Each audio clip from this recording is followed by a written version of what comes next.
Okay, so this is about Jacob Wohl. Wohl? Sorry. I should have, at some point in my research preparing for this stream, I should have Googled how to pronounce the name Wohl, and I did not do that. I neglected to do that. I legit have no fucking idea how to pronounce it. So I'm going to do that right now, because otherwise I'm going to start saying Wohl incorrectly. And people listening who know how it should be pronounced are going to be mad and annoyed the entire time. Jacob Lowell. Wohl. Speak up, German man. Wohl. That sounds like a bot. Wohl. Wohl? Whatever. I'm just going to say wool. Okay.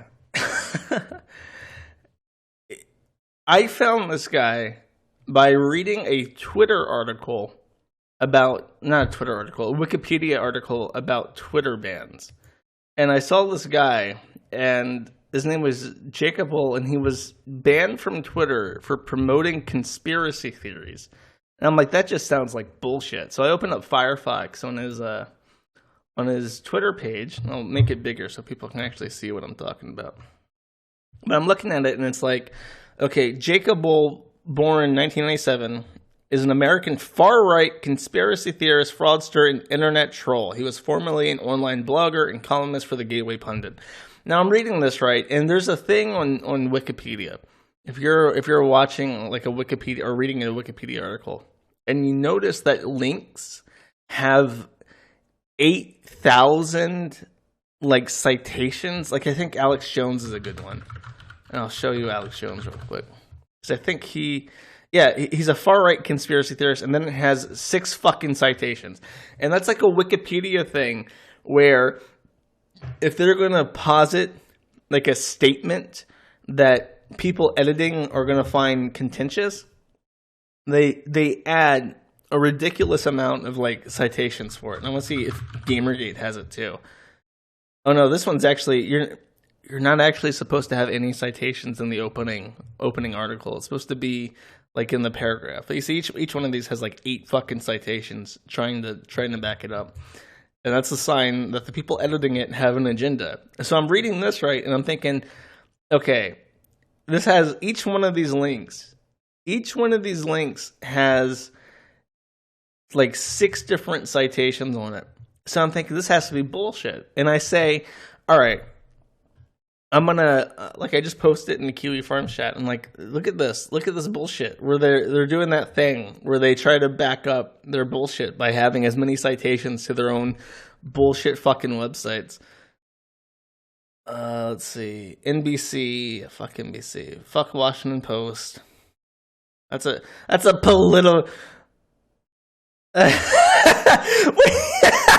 Their citation to show that Jacob Wohl is a far-right American conspiracy theorist is a PolitiFact tweet saying that yes, Kamala Harris is eligible to run for president. How the fuck does that make sense? Whatever, you get the point where it's just like, okay, this looks like bullshit, and I throw it in chat, and I'm like, look at this fucking bullshit. And they go, no, you don't understand. Jacob Wohl is actually a fucking crazy person. And the first hint is actually on this page. When you look to the right, and it says his occupation is conspiracy theorist, fraudster, and internet troll. Internet troll spelled with a lowercase I, which is grammatically incorrect. And I'm thinking, okay, well, what the fuck has this guy done that's funny? And the answer is a lot. People astutely pointed out before the stream that this man does not look like Chris. Now, there is, I just noticed this, but there is a giveaway that he is actually in a proper locale uniform. He is not, you might think he's sharply dressed, and because he is so well dressed, he cannot possibly be a locale. But there is a tell for those with keen eyes. And you'll clearly see that his tie is of the fabric of Christian Weston Chandler's shirt. And that is That is obviously the dead giveaway that he is cut from the same fabric in a spiritual sense as well. Okay, so this guy first got attention. Now, he's written a bunch of shit for the Gateway Pundit. He no longer is working with him anymore. But this is his introduction. I'm like, okay, I have to know more about this guy because he seems like a crazy person. So this is jacobwohl.org. This is his introduction. Jacob Wohl is a conservative writer, speaker, and political operative. He currently serves as the chairman and president of the Arlington Institute Group, specializing in fifth-generation political warfare.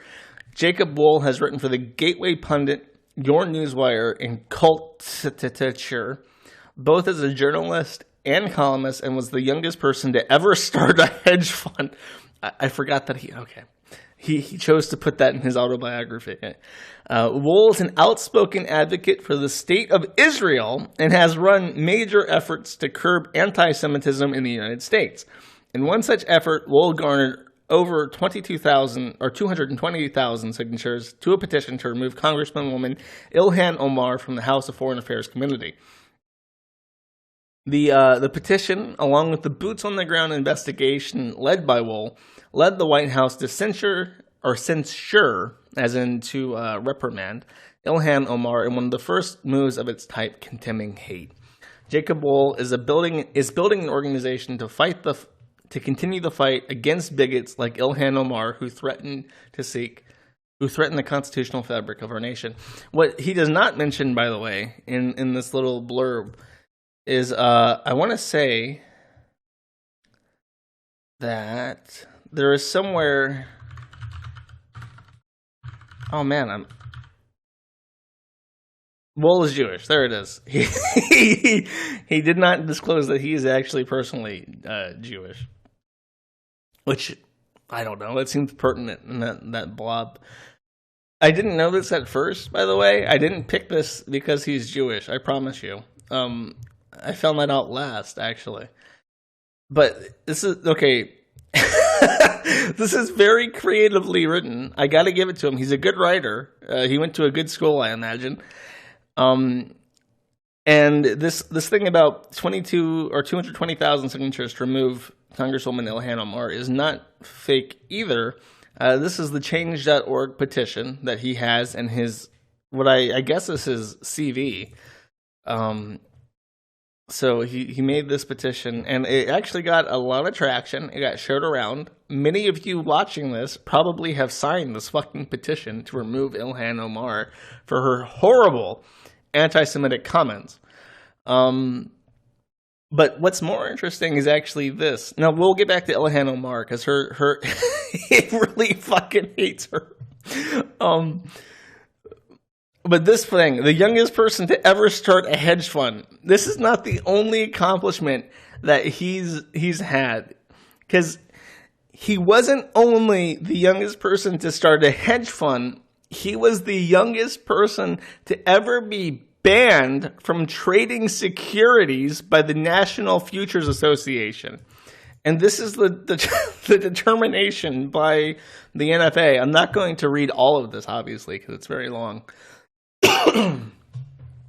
But the evidence presented at the hearing clearly demonstrated that Next Capital and Wohl refused to submit to an examination despite the examination team's multiple attempts to contact Wohl at the address Wohl had provided to the NFA as a business contact address.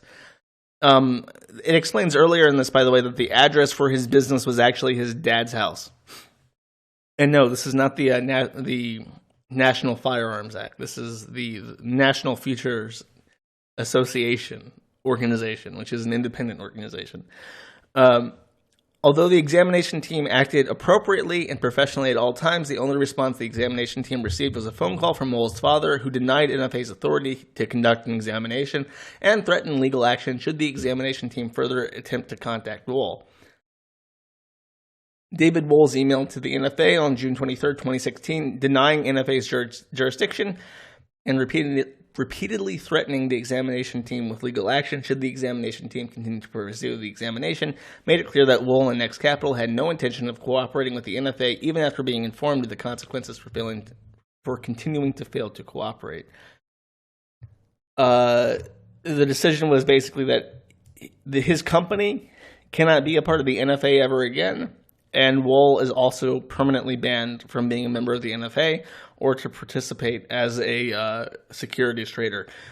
That is something that he put on his resume. The youngest person to ever start a hedge fund, which led to him being the youngest person to ever be banned from the NFA for being a fucking for committing fraud.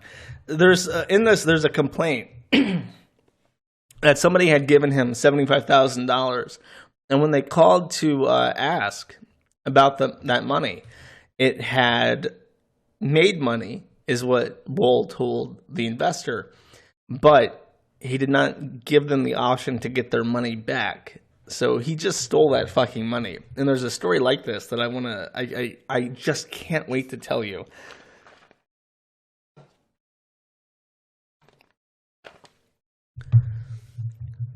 If the stream is choppy, I'm recording it and it'll be on BitChute.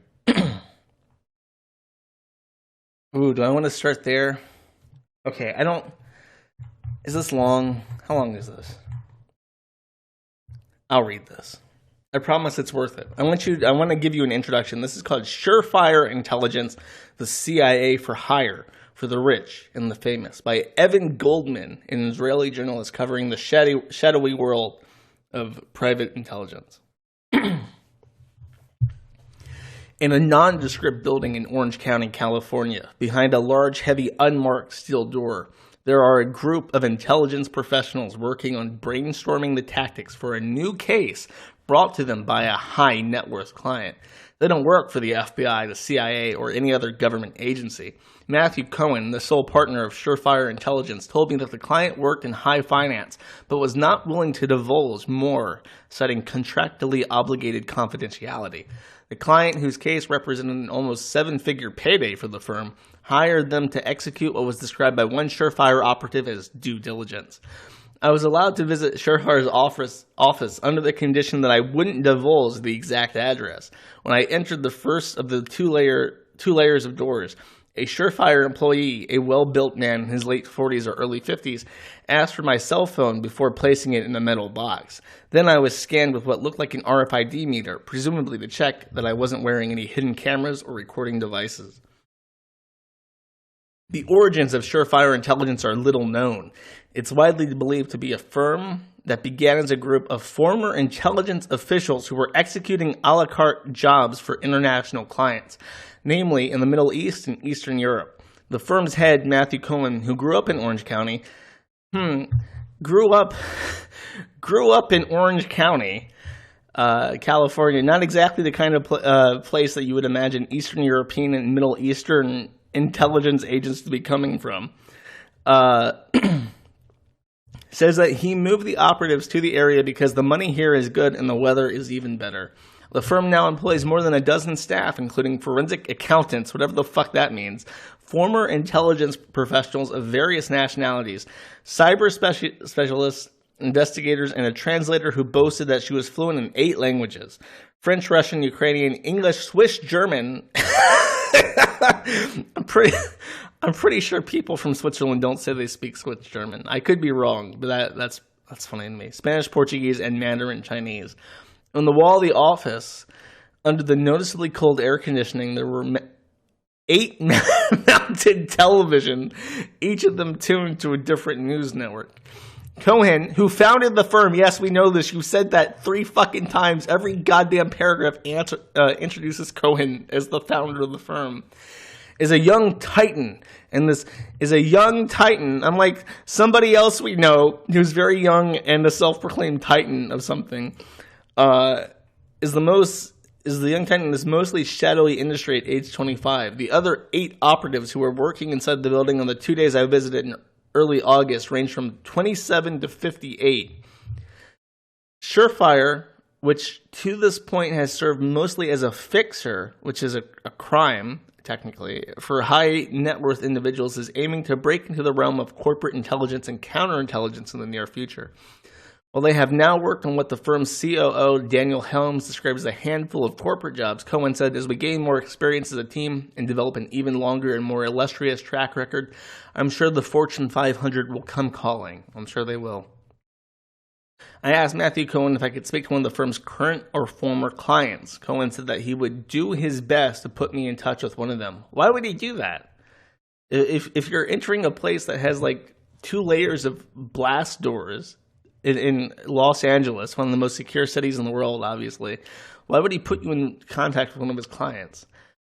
3 days after my initial request to speak to one of his clients, Matthew Cohen called me to let me know that he could put me in touch with one of his clients on the condition that I preserve her anonymity.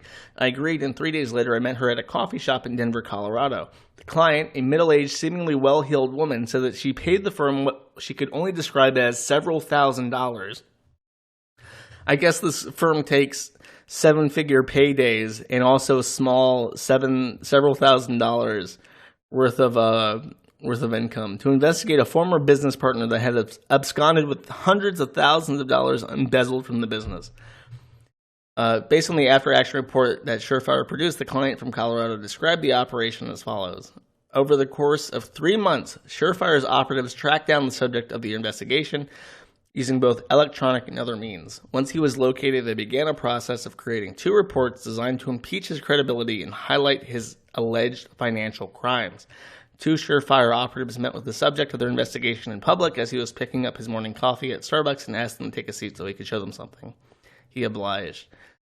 When he was seated outside the coffee shop, the Surefire operatives, who the agency declined to name, presented the subject with the reports and threatened to present them to the FBI if the subject did not return the money to the company in full and turn over his share of the company to the client. The subject reluctantly signed the documents on the spot, and they were promptly notarized. You know, I'm not a lawyer, but I have read books about contract law, and if you get somebody to sign a contract under duress, the contract is invalid. You can't do that. You can't do that. Oh, it was promptly notarized. Wait, if they were notarized, then if you notarize something, the notary has to watch you sign the documents. You can't sign the documents and then have them notarized by a notary. You have to do it with the notary there. And even then, it doesn't matter if it's notarized. The fucking guy's under duress. And I imagine the notary wouldn't fucking notarize it if they wanted to keep their notary license if the guy was under whatever. The Surefire operatives then drove the subject to the bank, located about 3 miles away, and the subject wired the money back to the company bank account in a step that made valid the contracts he had just signed in front of the Starbucks. When asked to expand on the details of the operation described to me by the former Surefire client, Cohen said, "We do not comment on completed or ongoing operations, unless it's to put you in touch with the people who illegally coerce somebody into signing a contract, apparently." Baptized and notarized and circumcised all at once, on the spot, at the Starbucks.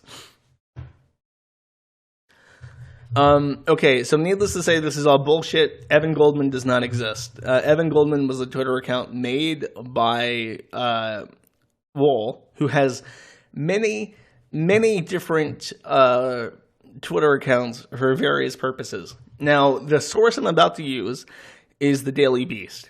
And I would not trust the Daily Beast with anything, which is why I haven't trusted the Daily Beast with anything.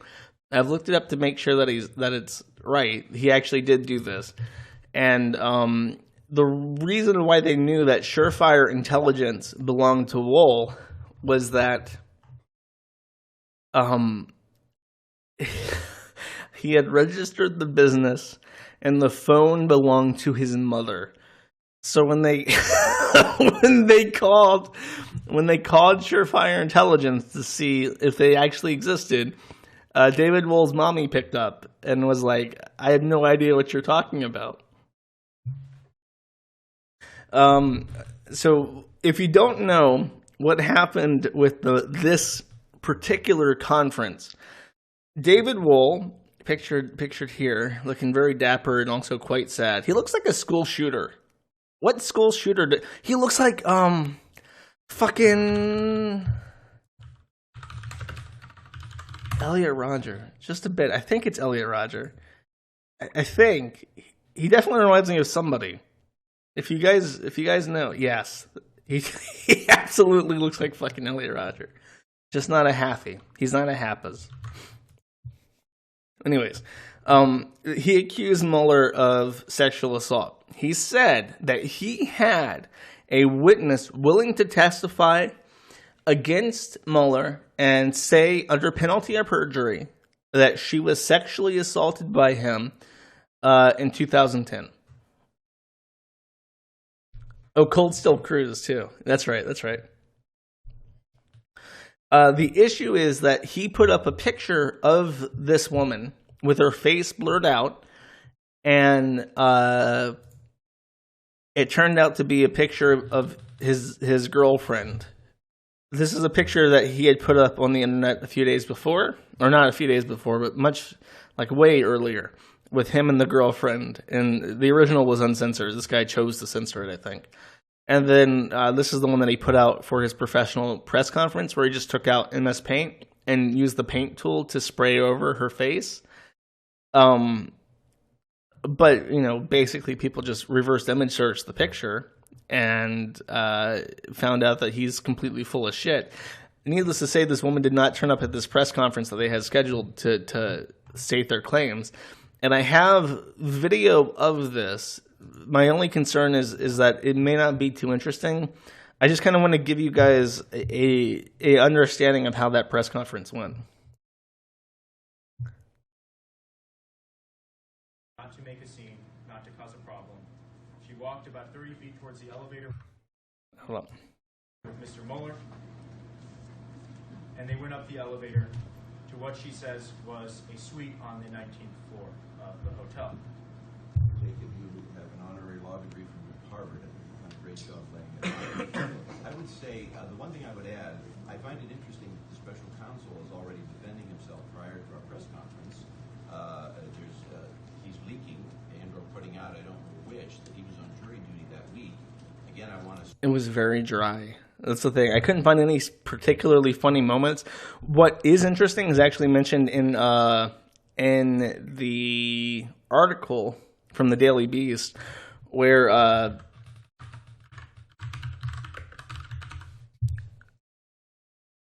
this hoax didn't go out too well, to the point where the Gateway Pundit, a site that he's contributed to, had a reporter at that press conference who asked him questions that made him very uncomfortable. And shortly after this, the whole thing just kind of died. What's actually really shocking about Wohl is that as I go into this, and there's a couple other things that he's fucking done that it's just like crazy to me, is that he hasn't been convicted of any crimes. And he's done multiple very illegal fucking things, and I have no idea. Actually, I'm full of shit. I know exactly how he doesn't get arrested for shit. Because if we read this, his father is David Wohl, who is, of course, Jewish as well, and an attorney and conservative commenter who has been a guest on Fox News programs. So if you ever wonder how this guy doesn't get fucking arrested and tried by anyone, answer one is here. Answer two is here. And that's, yeah, how in chat. Okay, this is my favorite thing about this entire thing. Like, the thing for this is really silly. It's just he accused Mueller of raping his ex-girlfriend, basically. And then they had a press conference where she refused to show up because it was embarrassing and criminal. And at the end, I couldn't find this in the video. I was desperately trying to find this. Berkman, the older man that was with him, says, "I think Jacob is a child prodigy who has eclipsed Mozart." So all you motherfucker in Salzburg in Austria who hold up Mozart and the fact that he wrote Twinkle, Twinkle, Little Star at 5 years old, you motherfuckers can sit the fuck down because we've got Jacob Wohl, and Orange County is going to be building monuments to this kid for the next 300 fucking years. Okay, what's this one? Okay, so let's take a look at the dates, right? This Will Summer guy really fucking hates Jacob Wohl, and he wrote all of these articles, which are very funny. But take a look at the date. This is written on... My brain is freezing because I don't know if this is an American date or if it's an international date. I'll find out in a second. Okay, it's an international date. This is November 1st. My Amerimut brain is fucking melting trying to figure out this date. But this is November 1st. The very next day, he writes this shit on how he used... Remember, if we go back to the Medium post, they accept 7-figure digit contracts from multinational corporations, but it's also, sometimes they get clients who only offer a few $1,000s. In this instance, a woman missing her SUV, a 35-year-old woman lost her SUV, and put an ad up on Craigslist saying that I'll pay you money if you find my truck because it's missing. So, David Wohl, or Jacob Wohl, whatever the fuck his name is, being the pragmatic young capitalist that he is, used his Surefire intelligence organization, which also was responsible for the report for sexual assault against Mueller, who Wohl did not disclose that he was the owner of before people found out that he was the owner of it, offer to find it for $1,200, and then never did anything with it. He never found her fucking van. This is a homeless woman. This guy writes that she was homeless, or at least that had been at some point in the past, lost her truck, was really cut up over it, and said, I'll pay you $1,200 to find my fucking truck. And he says, oh, my private investigator company, Surefire Intelligence, will find your fucking truck, and then just takes the money from this homeless woman and doesn't turn it up at all. The really interesting thing about this is, again, every one of these articles is like a different crime. Because he is not a licensed private investigator, and neither is his company, obviously, because nothing that he does is legit. But if you don't know this, for some reason, I don't even know how, this is not common knowledge, but you can't call yourself a private investigator unless you are a licensed private investigator. You don't usually think of private investigators as being something you need a license for, and you can't legally claim to be unless you have a license for it, like a doctor or a lawyer. But private investigators are protected exactly like other types of educated legal work. So when him being an idiot, not bothering to look this up, just says, oh, I'm a private investigator with a private investigation firm, he violated another local law in Washington regarding declaring yourself a private investigator without a license. So again, how does he stay out of trouble just breaking the fucking law everywhere? And it's a mystery. So this I'm not going to read through all this, but it's really worth reading, and I think it's on the Kiwi Farms thread about him. So if you're interested, I would encourage you to look it up, because this is like the day after. Like, he's in the middle of this pathetic smear campaign against Mueller, and at the same time he's stealing petty lumps of cash from homeless women by lying about being a private investigator. So after this, he takes a bit of a break, right? And then the Ilhan Omar thing comes up, and he puts out his petition, right? And it's just like, okay, this has obviously got a lot of signatories. This is something that is good publicity, which I can monetize and benefit myself with. So he says he sets up this whole thing, and he does a documentary. He does a documentary trying to prove that Ilhan Omar married her brother, and I think this was in the article. This is a very short article, so I'll read it.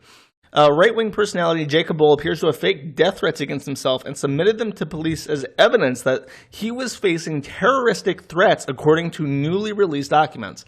Wohl and fellow provocateur Laura Loomer went to Minneapolis last month to investigate whether their quest to prove that Representative Ilhan Omar married her own brother, a charge based on flimsy blog comments that have since been disproven. Wohl's videos to his fans were premised on the idea that Minneapolis is an incredibly dangerous place and often featured him wearing a bulletproof vest. At one point in the video to their trip, Wohl goes to Minneapolis police station to report death threats he says he and his team received since being in the city. One of those threats came via direct message from a Twitter account called Drake Holmes 612, who described himself as a Minneapolis diversity coordinator. A bit fucking on the nose there, Jared, or Jacob, whatever the fuck your name is. I hope you fucking know that if I bump into you in Dinkytown or anywhere else in my city, I'm going to shoot you and shit on your fucking bodies, the account wrote to Wohl's team. Get the fuck out of my city, you piece of shit, now. But Drake Holmes 612 isn't a real account. As a journalist, Tony Webster first noticed Drake Holmes is one of the fake accounts Wohl created in the run-up to his Twitter ban. A source familiar with I love this. This is like schlock fucking journalism that you'd expect from the Daily Beast. A source familiar with Wohl's fake accounts confirmed to me that Drake Holmes was run by Wohl before being deleted by Twitter. This means Wohl was sending himself fake death threats, presumably in an attempt to up the drama during the Minneapolis video. Then they just talked about other shit that he's done. But this is true, and because he published a list of his alt accounts. Like, he told people, when I get banned, I'm going to use these alt accounts and shit. And that was one of them. And then he just forgot that he did that and ran with it again. But if you don't think he's dumb enough to fucking do that, look at this. He published a picture of himself as with his girlfriend, and then forgot he had published that picture of him with his girlfriend, and then used that same picture to fucking try and smear who is arguably the top dog. I can't imagine anybody else in a more protected position in the United States than Mueller. I think for a while, Mueller probably had more Secret Service members protecting his ass than fucking Trump. So that's the kind of recklessness and bullshit that he fucking barrels into everything with. Okay. We have to talk about the documentary now.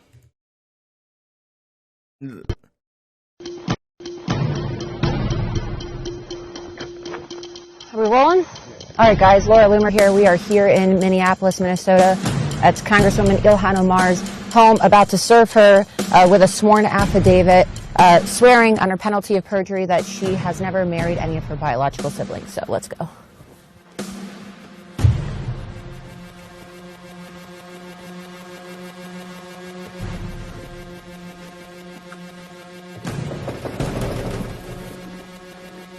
Wait, are they at their house? She's just showing up to Ilhan Omar's fucking house? What assholes?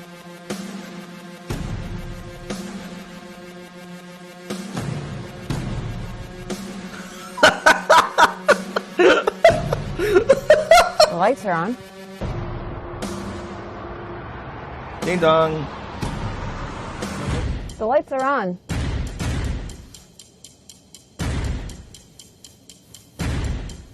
Anybody home? Inshallah, open the door. She's in there having relations with her brother at this moment. No answer. I guess we're just gonna have to go try her office, right? Damn, that's fucking intense. I liked all the quick cuts between the two different cameras. I guess because they realized it would be really fucking boring to just have it sit there and like record her without any movement of the camera at all. Oh, and he points out the music is just like, I did not add it. This is another clip. Let's watch this. Go. Twitter, you fucking piece of shit. I want to watch the video.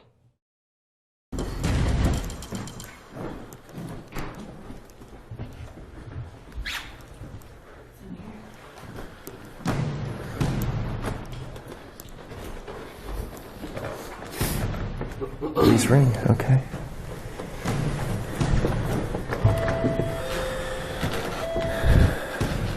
Breathe right into the fucking camera, please.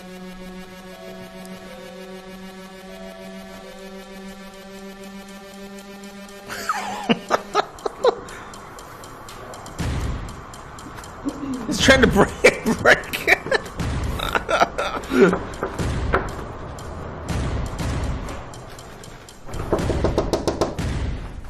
This one's completely permanently shut. It's permanently shut.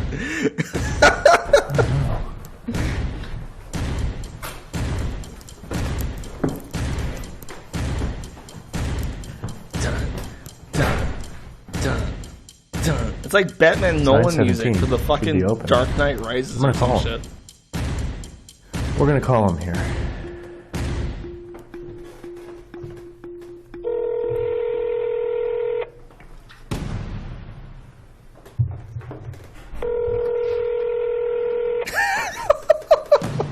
This is like the shit you would cut out of a documentary.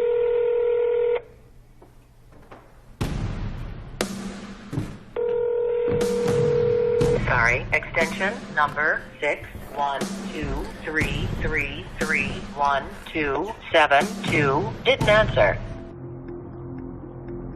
I'm at a loss here. The house that she lists on her disclosures is empty. Her office is shuttered. I don't know what to do. It appears she's an absentee congresswoman. A copy of our affidavit and we'll slide it under the door. I think that's really all we can do right now. Just throwing it out the door. Did you fuck your brother? Sign this if you fucked your brother.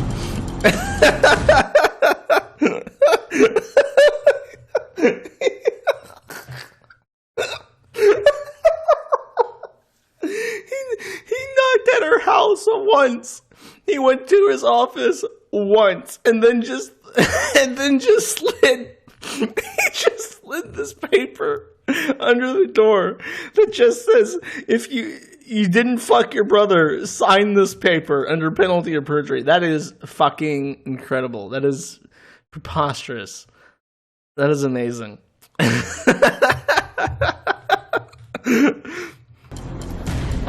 See, this is why. Oh, is there another one? Oh, Jesus. Oh, no. This is like 8 seconds. I want one that's like a minute. Come on now. Fuck it, I'll watch this one. So I was upstairs with the culture team, and I was telling them that, in a lot of ways, Jacob will go from Batman, right? This is this masked crusader. He's a little bit of a vigilante. He's not Superman and altruistic. He's not Spider-Man and has a soft heart. Batman beats people. But he's like autistic. He might go from Batman to Iron Man. Oh my god. It's great because it's like, he's sitting there and he's listening to this, right? And he's thinking like, yeah, when I edit this shit together, I'm going to borrow the Batman Nolan movie soundtrack. I'm just going to play it over the entire fucking thing, regardless of if anything is happening. Regardless of if two people are talking and you expect people to be able to hear what they're saying. Like, we'll just run this fucking dramatic music over every goddamn thing. Now, what's interesting about this is, in this article, I don't know if it's this article or a different one, where they link to a clip on Vimeo that was taken down. And I have this up here. It says, sorry, the video has been removed or disabled access to the video. Importing Ilhan, a documentary exploring Representative Omar's marriage scandal as a result of third-party notification by News to Share Incorporated that claims this material is infringing upon their copyright. And I looked into this. This is the Lumen database of DMCA notices to Vimeo and also Google. A lot of big websites feed their DMCA notices into this Lumen database. And in this instance, something called Battleship Stance submitted this DMCA on behalf of News to Share Incorporated. Now, Battleship Stance is a real law firm protecting copyright in the United States and internationally. So it's not like a bullshit copyright complaint sent on behalf of, like a spastic. And News to Share is a real thing. They have a Patreon for some guy named Ford Fisher. And in this, they interestingly talk about how Trey Yingst is a reporter for OAN, the One American News Network, and co-founder of NewsToShare.com. So I'm thinking, like, this is a company that had something to do with the filming of that embarrassing documentary, and now they're trying to get rid of it. Well, I looked up Ford Fisher, and Ford Fisher is actually a credited cameraman for many, many movies. He worked on Black Klansman and Last Week Tonight with John Oliver. So I'm thinking there's no fucking way. Oh, and Vice. I'm thinking there's no fucking way. Oh, and PBS. And I'm thinking in the Hispanic Heritage News Awards. And I'm thinking there is no way that this guy is working with Wohl, or Wohl is like a pawn of like some kind of liberal scheme to make conservatives look retarded. But I looked them up, right? And I got that newstoshare.com website, and I looked up the who is, and it belongs to an Andrew Fisher, not a Ford Fisher. This might be his birth name, and is belongs to this address. Now I can't find News to Share Incorporated anywhere. I have no idea where that's incorporated or if it's incorporated at all. But I did find this address, and this address is just rented. It's in fucking Washington, D.C. It's a $500,000 dump with a shitty little house on it. But it doesn't belong to a corporation. So I was very perplexed. But then I realized if this guy is, he's a cameraman and he shoots all this footage, and if we go to his website and look around, you'll notice that he prominently puts his copyright on pictures that he shot, unless my fucking proxy is banned, which would suck ass. There was one picture I noticed where it just had right there, right in the center of the image, copyright News to Share Inc. And I'm thinking, this one, the one of the pro WikiLeaks guy getting arrested in Venezuela, copyright Ford Fisher, News to Share. And I'm thinking, you know what? This guy probably shot footage of Ilhan Omar or something else, and Jacob Wohl stole that fucking footage and put it in his documentary without giving credit. And that's why News to Share copyright struck it, because they fucking stole it. And it's like, I wouldn't put it past him. I mean, given everything else he's fucking done, there's no way you could put it past him.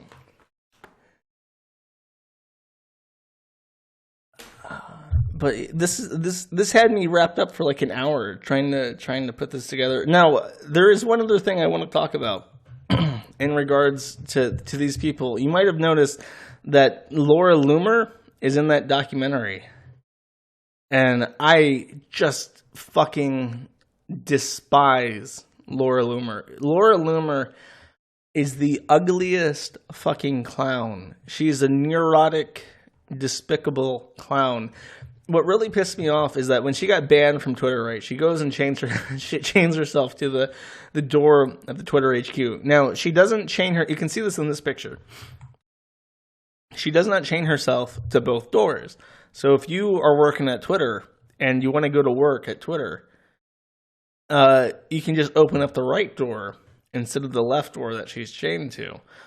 And you also notice that she is fat, gut protruding, shameful in front of Twitter HQ, wearing a yellow badge, and I assure you that says Jude on it. And her sign says, Jew hatred A-OK, Twitter verified checkmark. And nosy Jew with a picture of her, and I guess her nose is really big in that. Her nose is really big in general, so she doesn't need to blow it up. And she's done something else crazy. This isn't the only crazy thing she's done. Just yesterday, she decided she's going to sue Twitter. So in the middle of the night, she shows up at Jack Dorsey's house with a manila envelope that says for Jack Dorsey from Laura Loomer, with, I imagine, is the serving papers for her lawsuit, and started using like a megaphone, yelling for him to come outside and accept servicing, which is just fucking psychotic. Like, what the fuck is wrong with you? She doesn't give a shit that people are getting banned from Twitter for like bullshit political reasons, but she does give a shit that Jews are being banned, because you can't ban a Jew. That's basically the Holocaust if you think about it. So she's going to chain herself to the door. Also, if you didn't follow this when it happened, the police asked Jack Dorsey if they should arrest her for trespassing. And Jack Dorsey says, no, let her stay. So, like, this protest, she was going to, like, not eat and everything. She was just going to chain herself to the door until conservatives got unbanned, or at least until the police showed up and arrested her for trespassing. And then just say, mission accomplished. I'm an activist now. Jack Dorsey just said, let her stay and waste her fucking time. Nobody gives a shit. She's a fat fucking clown. And she got bored after like 12 hours and left.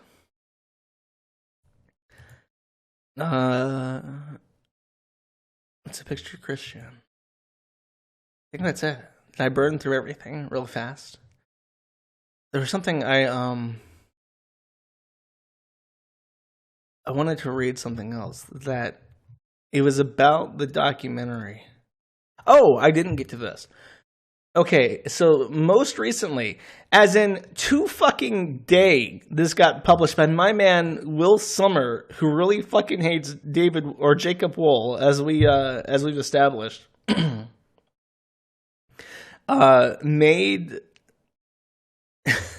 Held like a investors meeting with people and told them that their plan was to just make shit up. And I really like this drawing. Good job. Good job, the Daily Beast. This is very high quality. So, again, he's just making fun of him. But, okay, so we go back to his thing. He says that he is a member of the Arlington Institute group, but at the time he was calling it the Arlington Center for Political Intelligence, which he claimed would make shit up to profit on political bets and suppress Democratic turnout in 2020. So he told people wanting to invest in his company that he would publish smear articles about political opponents, like maybe Mueller or Ilhan Omar, and then bet against races after they attempted to steer the race to their advantage. Yeah, see, I fucking hate the Awu people. I'm sorry, I just fucking hate you people. Get fucked. I can't take it. Okay, I want to read chat, and you guys are doing shit, so I can't even read chat anymore.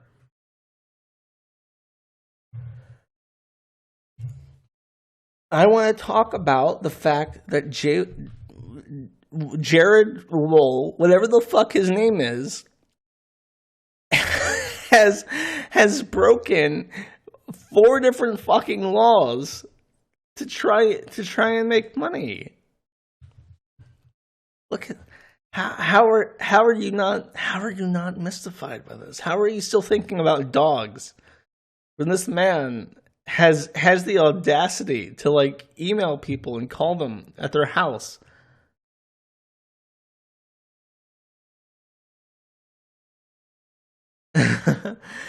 and then say like, I'm flustered. I'm flustered by the dog people again. Who cares?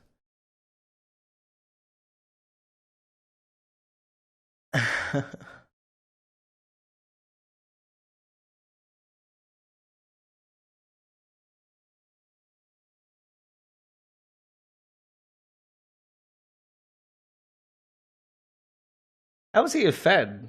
though.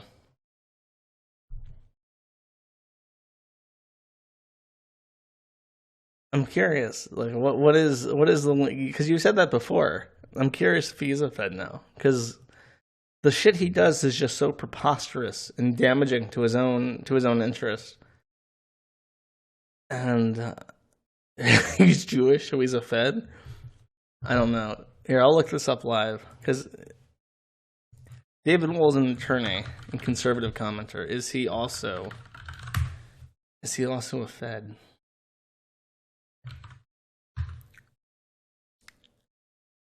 Oh, I can't read. I can't actually read Hebrew. American Theater Actor. I don't think that's it. Why are there like 8,000 different David Wohls? I don't want the comic book fan. I want this guy.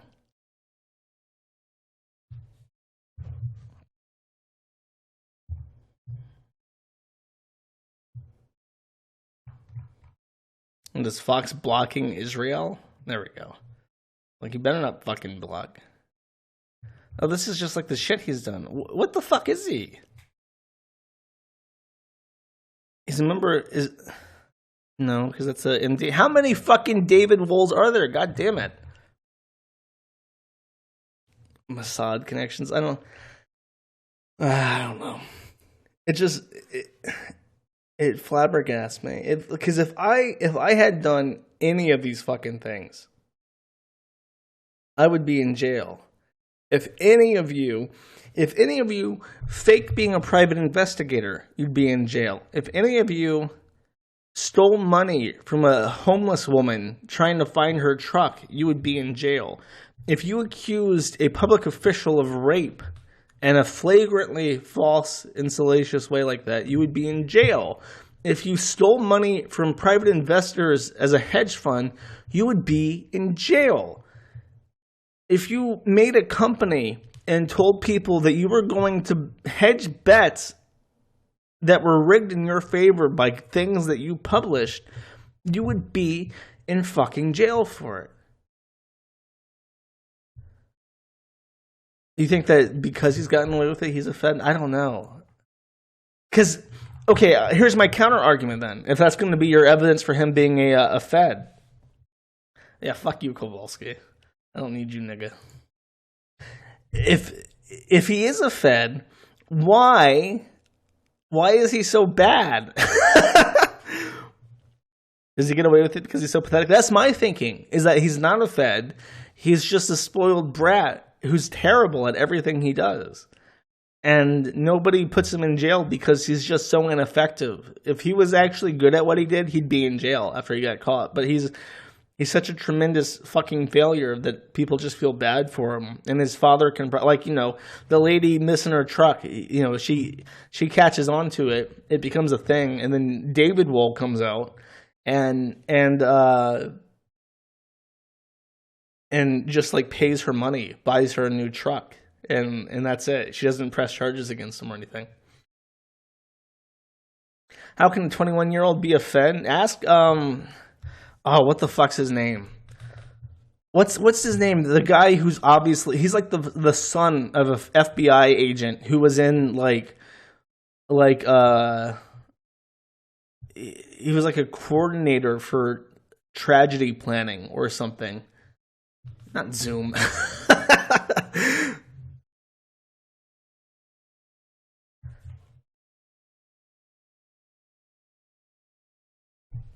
David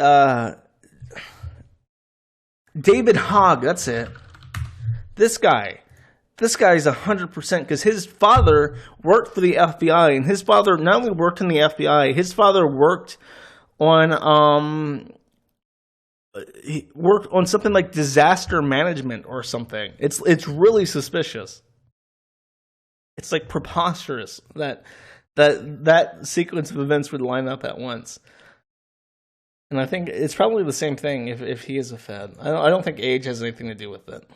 But I do think that he gets away with so much bullshit. Adam Lanza, I don't have any opinions about Adam Lanza. You can't say anything about Sandy Hook. Or you get showed. You get properly showed. You get Alex Jones showed, where they like take your kids away. You know what's really now that we're just talking about conspiracy theories, there's a fucking who's the guy Podesta?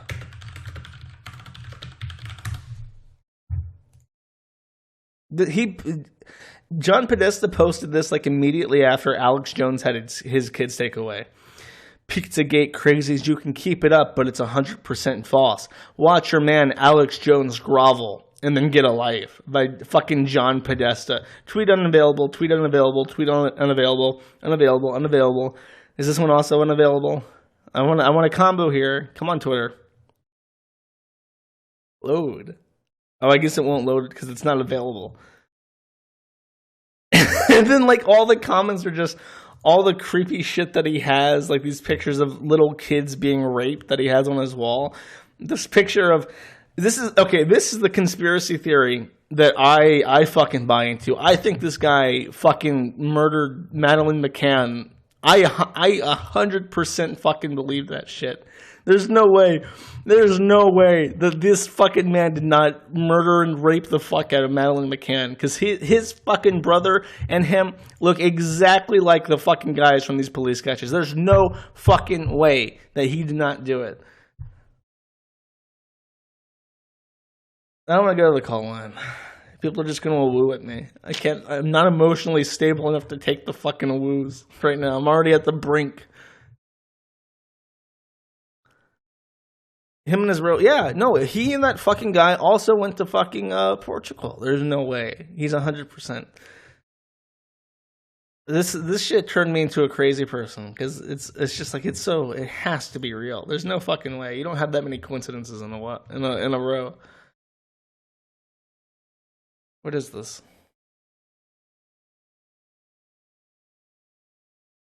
What the fuck? What did he link to that got terminated?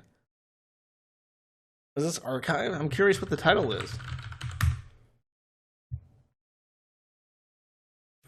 No, I've always believed in the Pizzagate thing. Even like it's a really it's not archive. I have no fucking idea what this is. John Podesta, what did you link to? That's now deleted. What?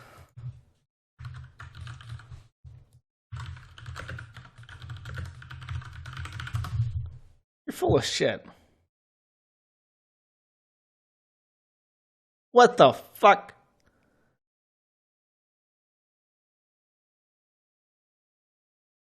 I don't see it. Maybe it's just because I'm using fucking DuckDuckGo. As much as I want to use DuckDuckGo as like a primary search, I can't. Oh, no, they went after, though. They went after the fact. And then go, wait, what the no, this is 2018. What? Fuck you. 28 Parkland students traveled to New Zealand to attend a summit on youth activism. 2018.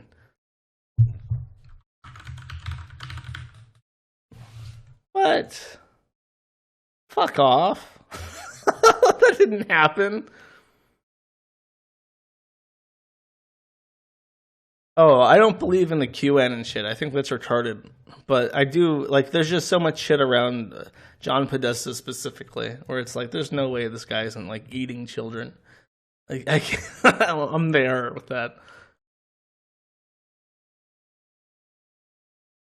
Oh, yes, this is, I'm glad somebody brought this up, because this is extremely important. And all of you need to know that if you are, God forbid, if you are an Anglo, you need to vote for my man Carl Benjamin. He will save the United Kingdom, or at least what is possible to be saved. So be sure to vote UKIP May 2nd and vote Carl Benjamin for MEP on the 23rd, or whenever the fuck you guys have your MEP elections. Sorry. The white nibba, exactly. That's the whitest nibba I've ever seen. The Sargon for MAP, that's a different thing entirely.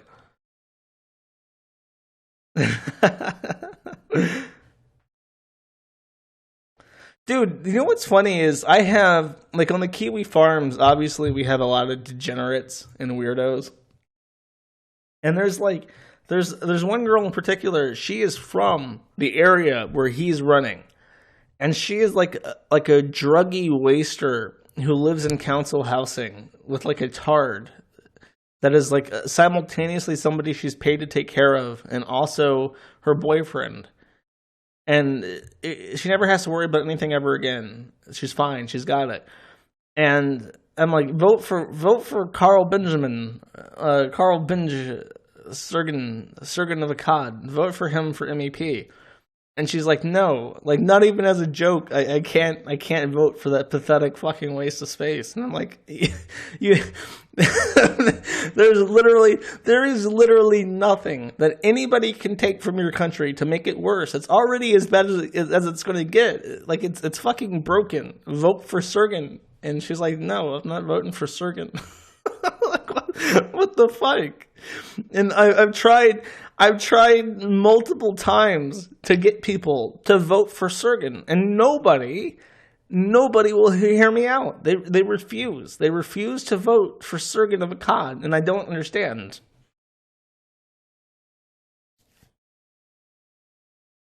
Who could you vote for other than Sergen? There is, because we're just talking about random shit in general right now. I guess it's a good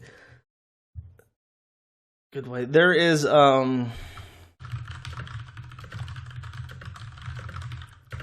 don't know if this is a very specific thing. There is a Brexit Party candidate for MEP, and she's probably going to win.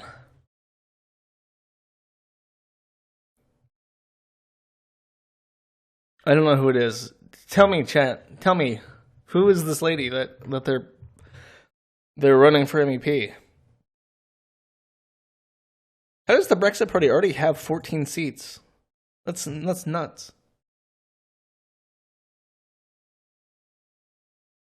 Oh, talk about Brianna Wu. You know, here's an interesting thing to talk about with Brianna Wu, since we're making fun of political locales in general right now, which I guess would be that's what I should have done. I should have went into this like, let's just talk about political locales, because that's fun. Let me pull this up on Firefox or Brave and show you guys what's transpired recently. If you do not watch my Twitter account, which I don't have a Twitter account.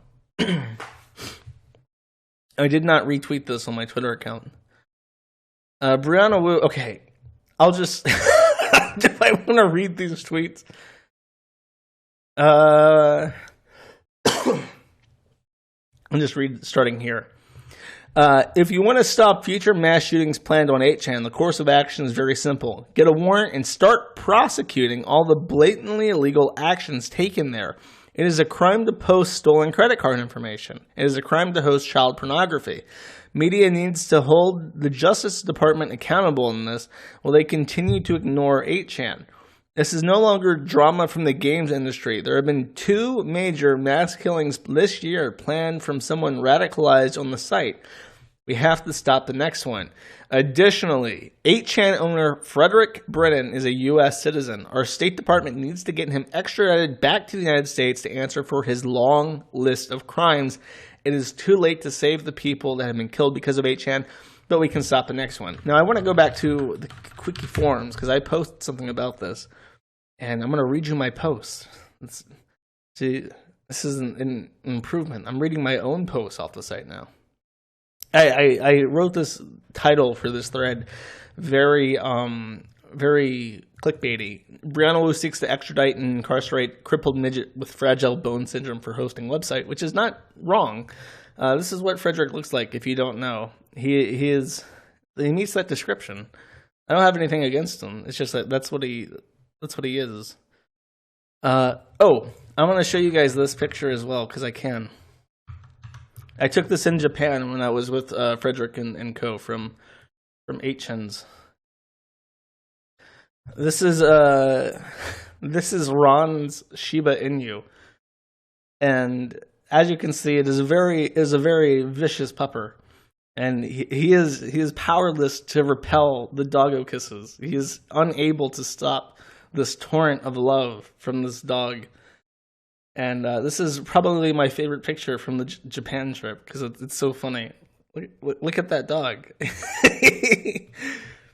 But yes, okay. He likes smaller dogs that can't viciously savage him like this, though. If you don't know why Brianna Wu hates Frederick, by the way, this is why. Believe it or not, Brianna, 8chan is not all about you.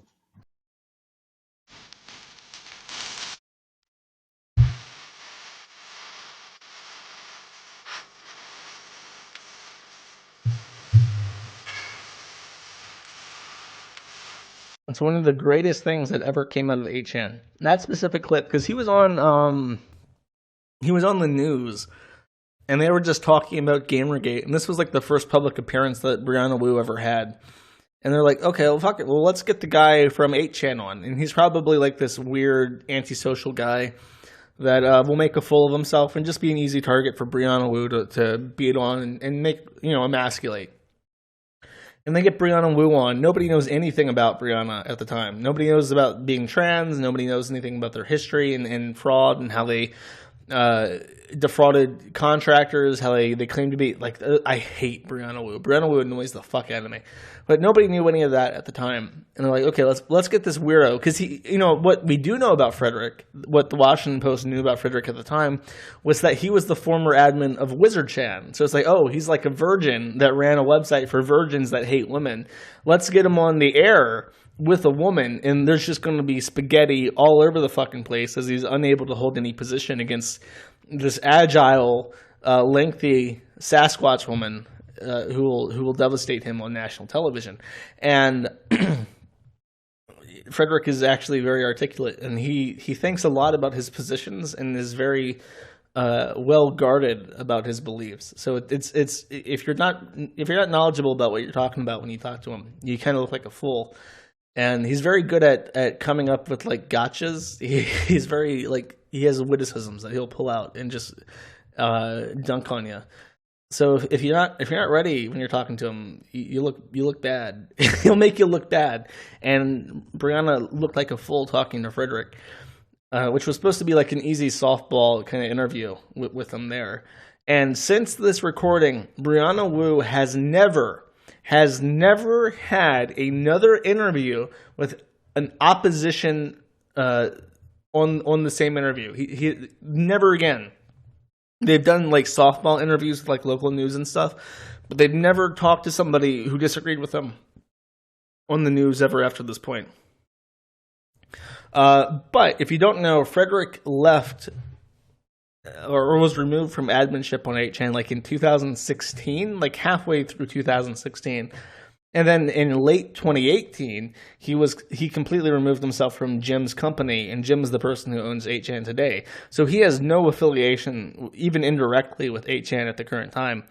And so Brianna Wu was notified of this. Alex Baldwin says, Brennan cut ties with 8chan back in December, and he's Frederick is like a Catholic now. He's really gotten into Filipino culture and really into the Catholicism. I don't know what his current views are on the current pope, but it suffices to say that he would want to repent for 8chan. I don't think he sees it as a wholly positive development anymore.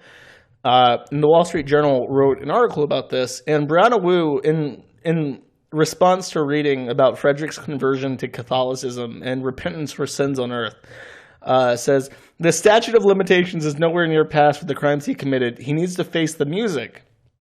I wrote Brianna Wu an email after reading this. And I'm like, hey, I'm interested in law. I'm checking my email to see if she replied. She did not reply. Of course they didn't fucking reply. I said, hey, I'm interested in law. I'm curious what laws you think Frederick broke. And who fucking knows? Because Brianna hasn't said. Brianna has never once said what crimes Frederick broke that he needs to repent for. And I'm just trying to think, like, what the fuck does Brianna want to do to Frederick as punishment for creating 8chan? Does Brianna Wu really want to take Frederick out of the Philippines, put him on a 14-hour flight back to the United States, and then like incarcerate him in a federal penitentiary for like 8 years or something? Because like his life expectancy, like 40. You know, that disease really takes a toll on you. So it's like, does Brianna Wu want Frederick to spend the remainder of his natural life in a federal penitentiary as a fragile bone cripple? It's like, what a horrible fucking thing to say. And okay, yes, I know people give me a hard time for saying she. The thing is, I know Brianna Wu by the name Brianna Wu, and Brianna is a feminine name. So it's like a grammatical thing. If you say Brianna Wu he, it's really awkward. And I usually say they, but even when I say they, people get mad at me. They're like, you can't say they, it's a he, use he. His name is John Flint. Use the name John. I'm like, nigga, you just being a pedant at this point. There is no confusion in what I'm saying. But like, I have no love for Brianna Wu. Brianna Wu is a genuinely fucking revolting person and has no positive attributes. The only person with fewer positive attributes than Brianna Wu is fucking Frank Wu. There is nothing I can say positive about Frank Wu.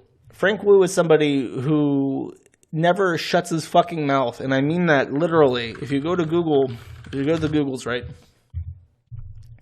and you go to images and you type in Frank Wu, and you look, oh my god, why is his mouth closed in these pictures? So this is how it's usually done. Like, they do the mouth thing, and here's another one where he's doing the mouth thing. This one, he's doing a very minor mouth thing. Is that even the same person? I don't think that's him. It has to be him. He's got such a wide nose. Frank, is this you in the past before you married the goblin? Frank, if you could go back, would you not marry the goblin? I want to see more of the soy mouth. Here's one with the soy mouth. Here's one with the soy mouth. I think that's from their wedding or something. And that's a happy couple. Can you say deserves each other? I can. Oh my god, is that Brianna? I've never seen this picture. What the fuck? Look how bad Brianna looks in this. Holy fuck. That is preposterous. That is such a bad picture. And look, you can't see his mouth. You can't see his mouth in this picture. But you can tell. You can tell by looking at him. You can tell that his mouth is open. You can't see it. But you know, behind that fucking camera, his mouth is gaping, ready for the soy. Let's see more. I really like picking on Frank Wu because he's such a shithead. Show me more of the mouth, Frank. There's one. That's a good one. Jesus Christ. Frank is actually like successful in real life, and for some reason he married a goblin. And that's perfect. This is when I think of Frank Wu. Get the fuck up. When I think of Frank Wu, that's what I think. Why the fuck is this? I hate things that hijack it. There we go. Perfect. When you think of Frank Wu, think of this. Look, his eyes are rolling up in the back of his head like he's one of those hentai women. They're like getting fucked so hard they're losing their mind. I can just imagine, like, off camera, he's taking like 12 inches of dick, and he's going insane from the dicking. Maybe it's Brianna Wu's dick. Maybe Brianna Wu's dick is like so big, it's like curved around and hitting him from behind. Whatever. What was I talking about? Oh, so Brianna has gotten a cease and desist from Frederick asking Brianna to take down that tweet. And I'm not a lawyer, but Frederick's main protest is that by saying that he manages 8chan, Wu has damaged his reputation. However, I would contest something else. I would say that by claiming that Frederick is a criminal who has committed crimes, Wu has defamed him in a more serious way. Like saying that he runs 8chan, it's arguable if that's defamation per se, and if that would award any statutory damages. But saying that Frederick has broken a law would. The ambiguity is that Wu never specifically says what crime Wu has what crime he's committed. No. If I say that David Wohl is a criminal, like I don't think that that would count as defamation, because it's reasonable for a person to assume that he's a criminal based on things that he's done. It's just like you look at it and say that has to be criminal. But with Frederick, it's like, okay, you're saying that he has to be extradited. You're calling for an extradition from the Philippines to the U.S. to answer for his long list of crimes. And in this tweet, the statute of limitations is nowhere near passed. So it's like, okay, if you say that he's speaking about long list of crimes colloquially, crimes against civilization, crimes against decency, like some bullshit like that. But when you say statute of limitations, that is a legal term, and it's more. You can make the argument more strongly, I feel, that Brandon Wu is specifically saying that he has broken United States law and is therefore a criminal under United States law, which, if he hasn't broken a law, is defamation. Just my interpretation of that, because it bothers me. It's like, what is wrong with you, Brianna, where you are so mad at this guy? I just don't.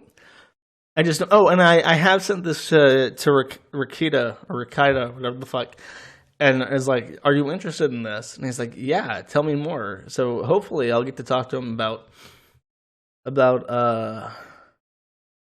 this, because I do know a little bit about it, and I would be curious to hear his take on, because defamation is a very precise definition in the United States, and it's very, you have to go out of your way to commit defamation in the United States, and calling somebody a criminal in the legal sense of criminal is one of the only things you can actually do to say, to commit defamation. That and AIDS. Like, if Brianna Wu said that he's a criminal and also he has AIDS, like that would be the only way to really commit defamation in the U.S.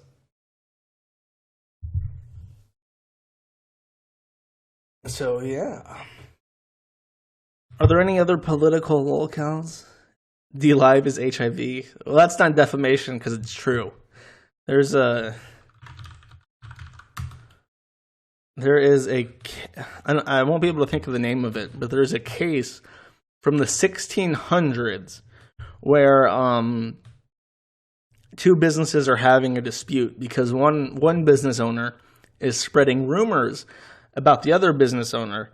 And the conclusion of the court was that because even though the rumor was damaging to the man's business, it was true. And because it's true, it can't be defamation. The truth is an absolute defense against defamation. So DLive having HIV is a factually true statement, and therefore you cannot commit defamation by saying it has HIV.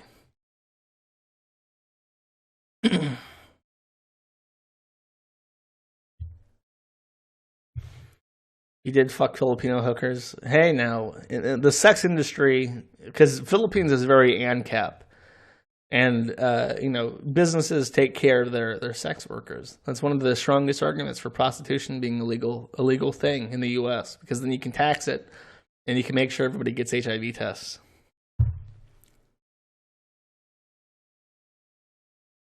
The truth is always an absolute defense against defamation, at least in the U.S. If you can prove that what you're saying is true, then it doesn't matter how much damage it does to somebody's reputation.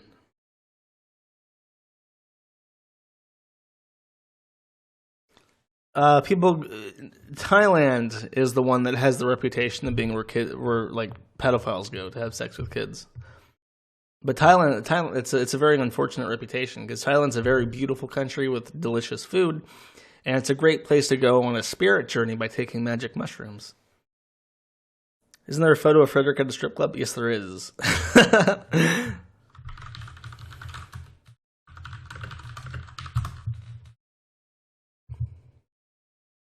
There we go.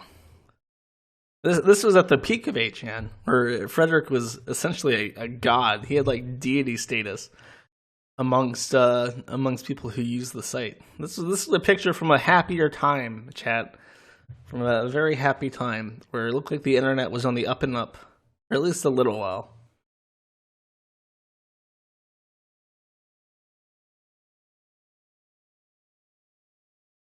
I like the watermark. Well, it's a very strange picture. It kind of reminds me of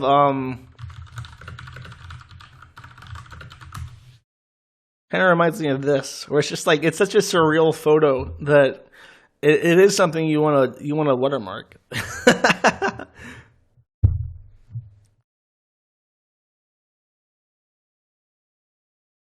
think Frederick is in a relationship. I want to say he wants to Frederick wants to have kids, and there is a institute in Cyprus. I don't know if I can talk about that. No, yeah, because he got into an argument with the Quebecois guy, the JFG. He got into an argument with him about eugenics and how he was going to Cyprus to have doctors pick out sperm that did not have his osteogenesis imperfecta in it, so that he could have kids without the risk of having children with his condition.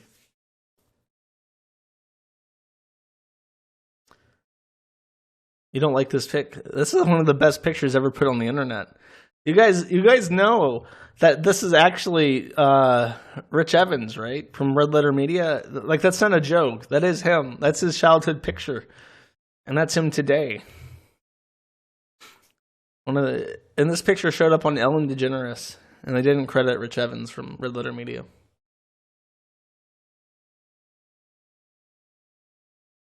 Yes, it was on the Ellen show. The Ellen DeGeneres show. How the fuck do you guys not know about Rich Evans being Dick the birthday boy?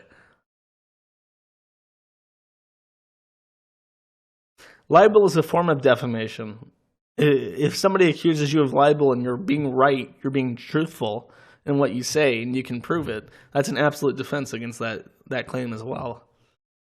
That's why the United States, it really sucks the United States is going to die.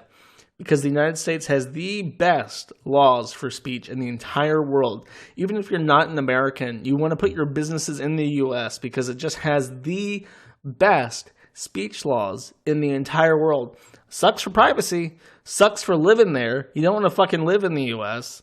You don't want to, you don't want to have the government spying on your shit all the fucking time. But if you're making a business, put it in the United States. If it has any kind of user-generated content whatsoever.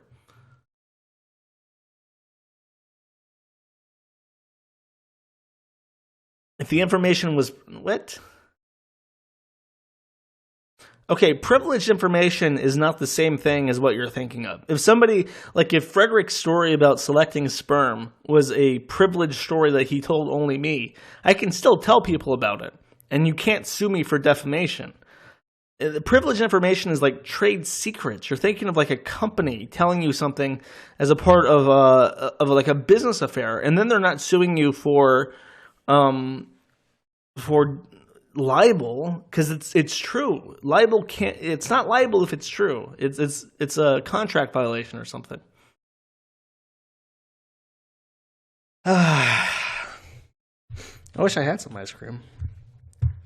Can I buy ice cream with my D Live points? Because that's what I want.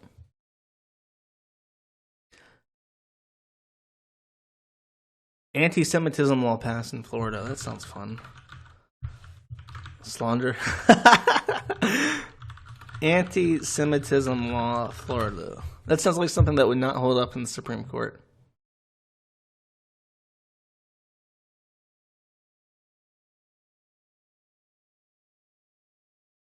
Oh, DeSantis is going to Jerusalem, not Jerusalem. See, this is why I can't be a Jew. I can't pronounce Jerusalem, even though that's not really a Jewish word. It's a word that everybody can pronounce.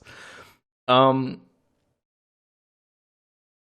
he passes a law against anti-Semitism and then goes to Jerusalem. Oh my God. I feel like I'm having a stroke. Why can't I pronounce that name? Oh my God. Why is there a site called Florida Watchdog? Oh, it's just called watchdog.org. It's like, do you really need to watch Florida? Is there like a Hawaii watchdog? No? Oh, fuck off. A signing ceremony for a new Florida law requiring public schools to treat anti-Semitism as discrimination, anti-Semitic speech and acts as racist speech and acts. Well, that's not going to be a problem. It was approved by the House 114-0. God, you can pass anything in this fucking country if it benefits Jews. You can pass anything. You can pass bills about mulching dogs if it somehow benefits the great nation of Israel. Shit, that's the truth. It'll pass the House 114-0. Not a single fucking person will ever stand up and say, yeah, maybe we shouldn't.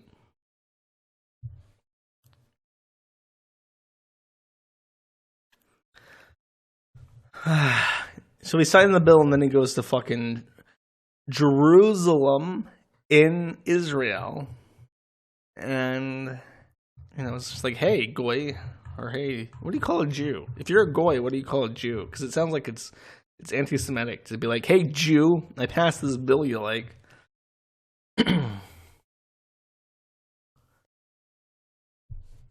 I see we got some fans of mulching dogs in chat. That's a good sign.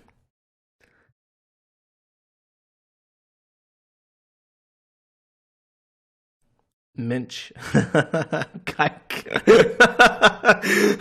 DeSantis shows up in Jerusalem and is like, hey, Kike, I passed that bill.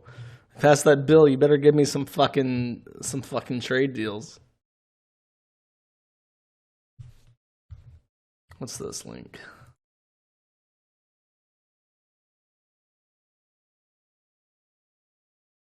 Oh, is this the full text of it?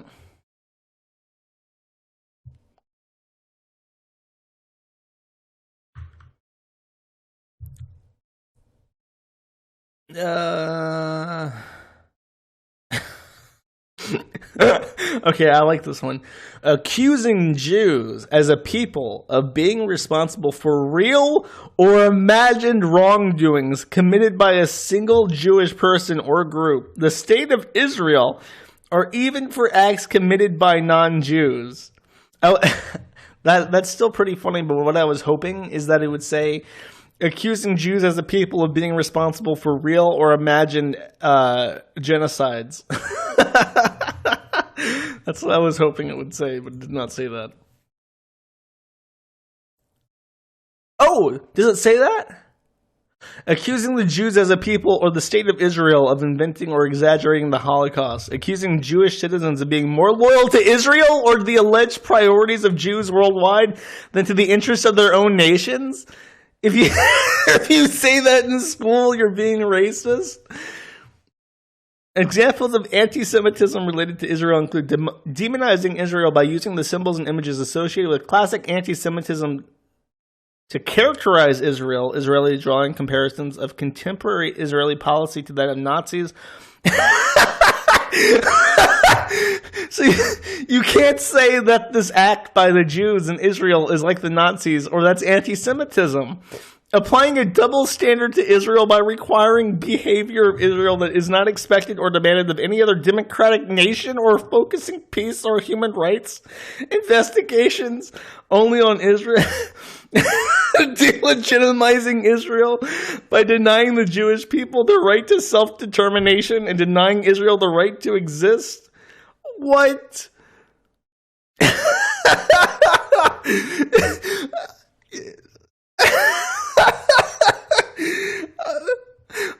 I'm speechless. This law is like it's like a TV trope for like saying I did not have sexual relations with that dog. when nobody asked you if you fucked the dog, you're just saying, like, you cannot say, I fucked that dog, or you're not welcome in my house. It's like, bro, I didn't fucking say anything about the dog. Like, if you mention the fucking dog, and if you mention how my penis can tear up its asshole, you're getting the fuck out of here. And it's like, I didn't say anything like that. This law is preposterous. How can you pass this? It's like they just named off all the things that the Congress people believe and then said, definitely don't do this. I'm retweeting this. This is very funny. This is genuine clown world Hong Kong type material that I think my Twitter followers that don't exist would appreciate. That's very funny though. I'm glad you linked this because this is great.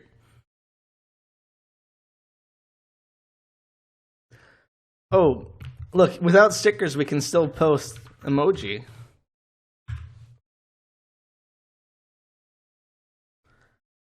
Take that penis out of your dog. Well, the thing is that criticism of Israel that is similar to criticism toward any other country may not be regarded as anti-Semitic. This subject does not diminish or infringe upon any rights protected under the First Amendment of the Constitution of the United States or the state constitution. So it's like, what does that even mean? Like, what are you saying?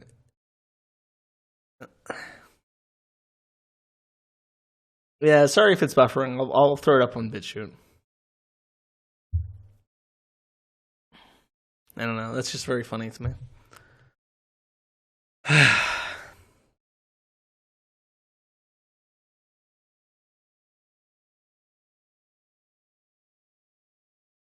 Any other characters?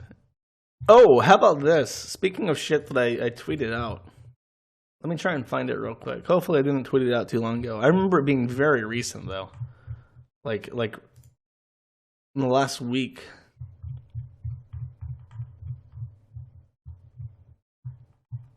Not there, not there. Nope. There it is. Yeah, this was on the 26th, so this was only a couple days ago. But this motherfucker from New Zealand who shared that shooting video, he's facing up to 14 years. He's already pled out, and he's facing 14 years.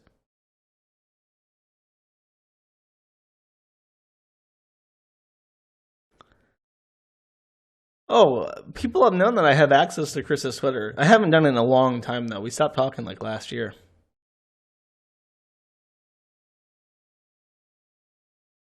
Yeah, this guy's fucked. What's funny is I'm pretty sure I'm like permanently banned from Australia and New Zealand now. Like in Australia got really upset. I guess the thing about being an irrelevant Pacific Island sovereignty, like Tuvalu or something, really struck home to Australia. AKA, as it will soon be called, and as we will all know it by,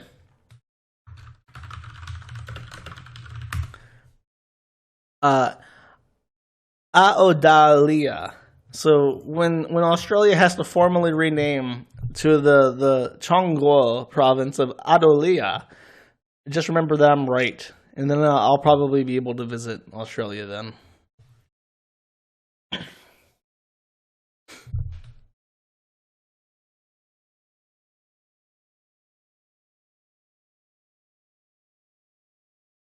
Yes, dude, that is the best part. That every single article about my response to that police guy specifically quoted the line where I called New Zealand a shithole and then acted all indignant about it.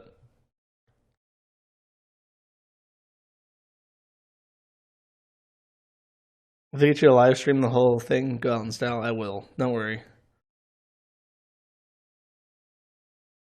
Oh, we got Australians here who are already learning Chinese. It's very good. Very good. It'll help you a lot. Oh, I didn't read the cease and desist. It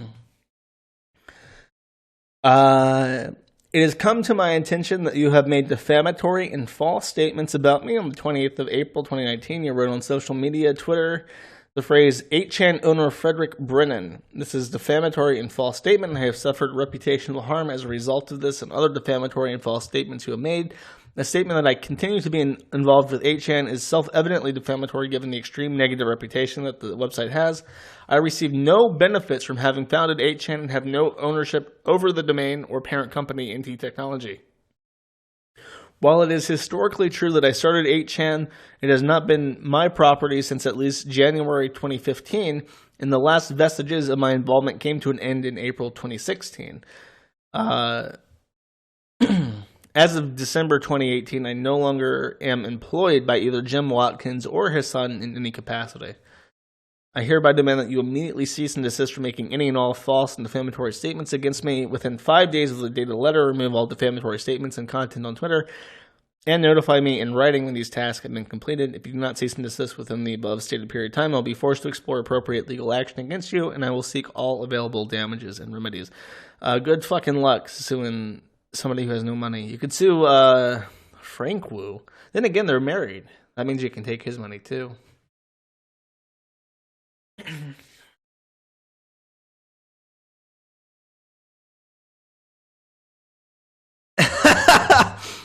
Wait. The New Zealand Prime Minister or the Australian Prime Minister? How embarrassing. Okay, so we said that our Prime Minister said ni hao to a Korean lady on the street like a tart. Ni hao is hello in Chinese and not Korean. That's so embarrassing. How do you not tell a Chinaman apart from a Korean? They look different.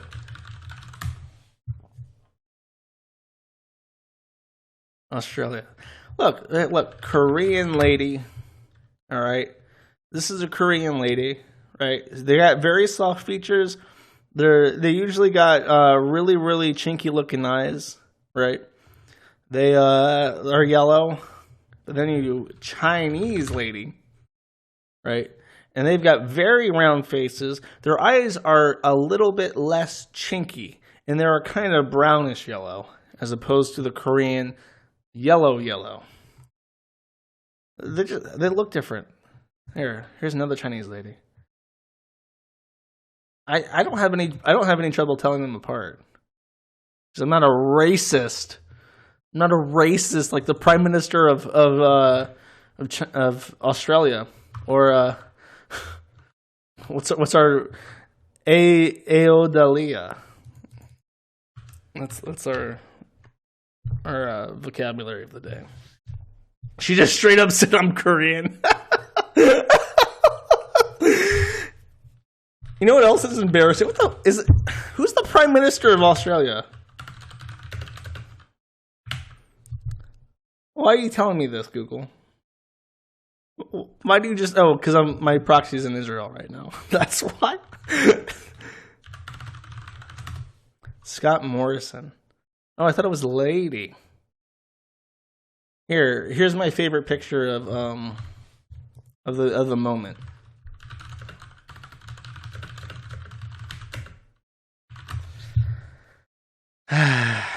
That's how you know. That's how you know that your nation has been conquered. When your leader voluntarily wears this fucking garbage bag on her head, you know that you no longer possess your nation. And there's something I was going to say about her, about my contempt of her. Oh, I was going to make two jokes. I was going to say that we should call Christchurch Muhammad Mosque, which I'm sure is a joke that nobody has ever made before. But honestly, Muhammad Mosque would probably be like a straight upgrade from Christchurch, because I see people on Twitter and stuff abbreviate the name Christchurch as CH, because both Christ and church start with CH. But when I see that, I just think of like a gun sound, like Peacemaker, and then shooting bullets with your now armed rifle, making the ch-ch sound. Both of these are terrible.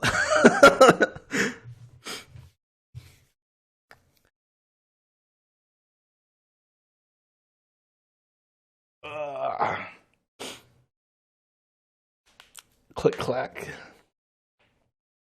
when she said that Arab shit in Parliament. Did she fucking like quote the Quran in Parliament? That's so embarrassing. You know, my email wasn't even wrong. I said something to him.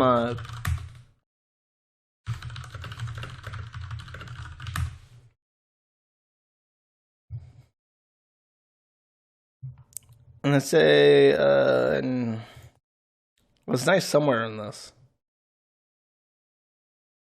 Where's my niceness at?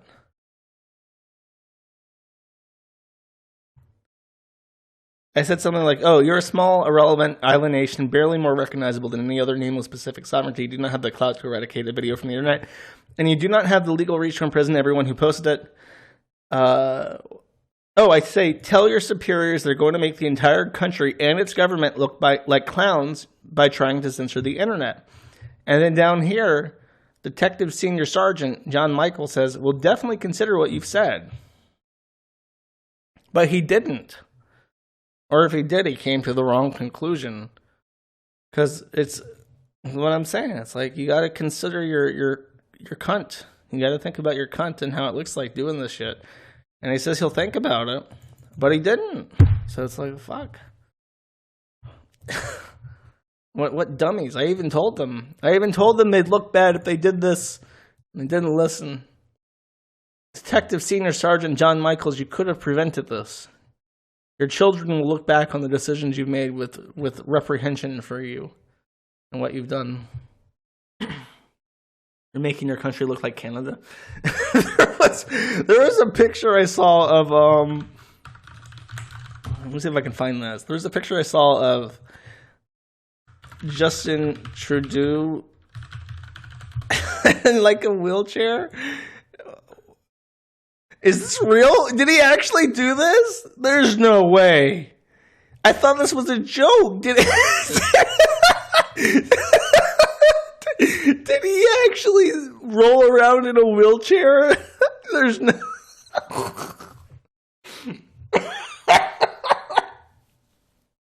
There's no way.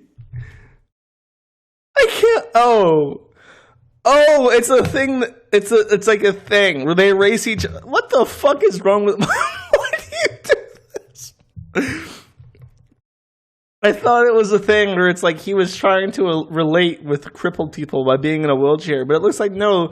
People in Canada are just fucking insane, and their MPs race each other in a wheelchair once a year. What the fuck? MPs and senators spend a day in a wheelchair on the Hill to create awareness on behalf of the Canadian Paraplegic Association. This is cripple face. This is cripple face Justin Trudeau. You can't do this. He was dabbing on the cripples by getting a luxury wheelchair. He is well dressed. This is so offensive. This offends me. How do you not think this was a bad idea?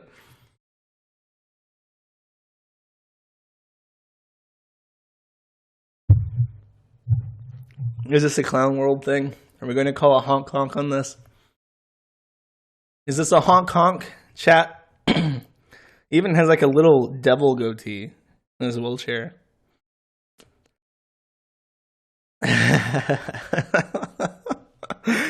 Oh, that's funny.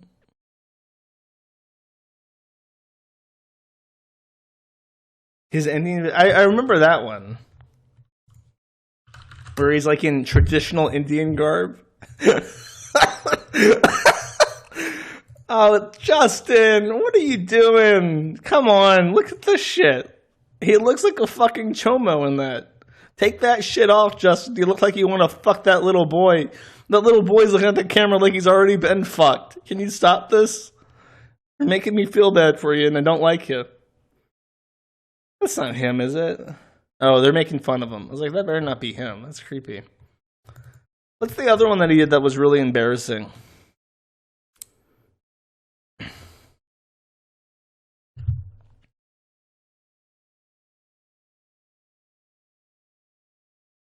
The goatee is a spare pair of eyebrows.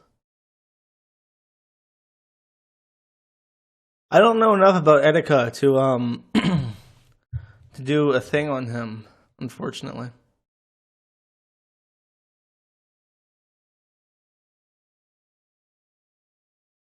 What cult is he in?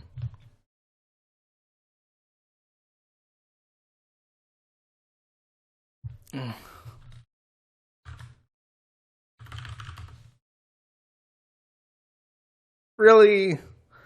God, I hate him. How embarrassing. Can you imagine Trump doing this? I can't spell this name. I'm getting closer. There we go. So can you imagine our president doing anything as embarrassing as that? I sure can't.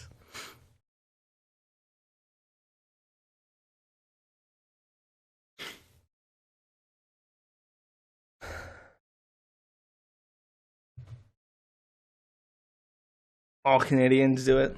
There was a when that polar vortex thing happened, I remember that the coldest part of the vortex was I don't know the name of it. Let me look it up. Oh, Winnipeg. It was Winnipeg in Canada. And I looked up the temperatures in Winnipeg during the vortex, and it was getting to something preposterous, like negative 60 Fahrenheit or something. It was just unbelievable how painful it was. And the article I found was something silly, like it was just like a black guy from like Somalia. And they called him a new Canadian, and they were asking him, like, how do you feel about the weather here in Winnipeg? And he's like, it's as cold as fuck.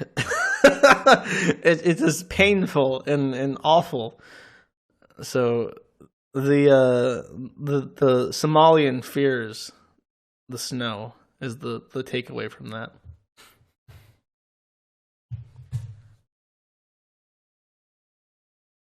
Not BB. BB was from Senegal on the west coast, and Somalia is on the east, on the Horn of Africa.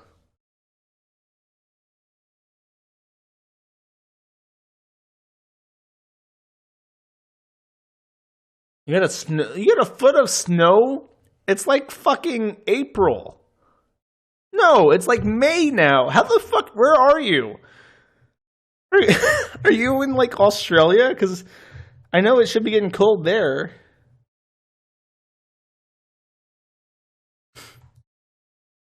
Tasmania has really nice climate, by the way. I would live in Tasmania. Alberta. Oh, jeez. Josh. Oh, it's right next to oh, sorry. It was not Manitoba. It was Saskatchewan. Like right up in there. Saskatoon. Sorry, these three provinces in Canada in the middle are utterly and completely nameless. I also didn't realize until recently how big Quebec is. Because, like, you hear about Quebec maybe succeeding, and I always thought, like, New Brunswick or Prince Edward Island or Nova Scotia, I thought these were Quebec. And it was just, like, this side of Canada that would be leaving. But no, Quebec is, like, everything from the Hudson to the ocean. It's like, no wonder they can't let Quebec leave. If fucking Quebec leaves, they don't have control over the Hudson anymore. That's not good.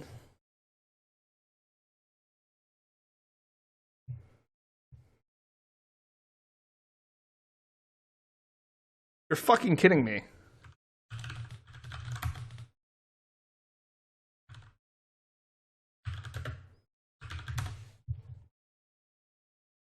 You lied to me. It's not the mosquito. Made me look like a fool. I actually looked that up to see if the official bird of Winnipeg was the mosquito, and you're a fucking liar. It's the blue jay.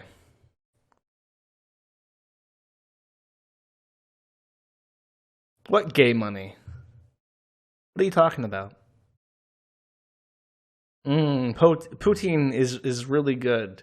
When I I lived in Western New York for just under a year, and I tried poutine and stuff. And there was one. I want to see if I can find it. Now I'm getting hungry thinking about it. Yeah, this shit. It's like French fries, drizzled olive oil, feta cheese, some garnish. But the one that I had also came with pickled banana pepper. And my God, I fucking love pickled banana pepper. Like when I go to Subway, right? And I'm getting myself a foot long. And I'm saying, like, look, Mr. Subway sandwich man, put so many banana peppers on my sandwich. You think there's too much banana pepper on my sandwich. And then put more. Because I fucking love banana peppers. And here's a fun fact. Banana peppers do not exist in the Southern Hemisphere. I could not find banana peppers in Australia or the Philippines. They just did not have banana peppers. And I was like, why do you not have banana peppers? And I couldn't find it. Even in the subways, I couldn't find it. I don't know why. I still think back on those days where I couldn't get banana peppers on my Subway sandwich. And I'm shook to the core. Tell us what you get at Subway. I get a in the US they're called spicy Italians, but in the Philippines and in Australia they're called pizza subs. Because Subway likes to pretend in the United States that they're a health chain, like health food. But outside of that, they want to sell their food, so they don't pretend to be healthy. And they make their food sound tasty. So in the U.S., it's called it's spicy Italian. But outside of the U.S., it's called the pizza sub. So I get the pizza sub, and I get it with spinach and olives and banana peppers, of course, and bell pepper or capsicum, as they call it in Australia, and salt and pepper. I get it. Of course, I get it toasted. You don't. Oh, and I get mozzarella, not mozzarella. The other one, the Italian one. Pepperoncini is banana pepper. Is that why I couldn't find it? It had some retarded Australian name. No, it's just called. Outside of the U.S., it's just called a pizza sub. It's the same exact thing as a spicy Italian.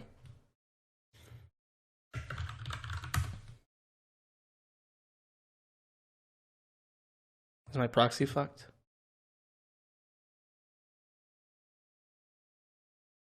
God damn it, NordVPN, you're not doing a very good job of selling your brand right now.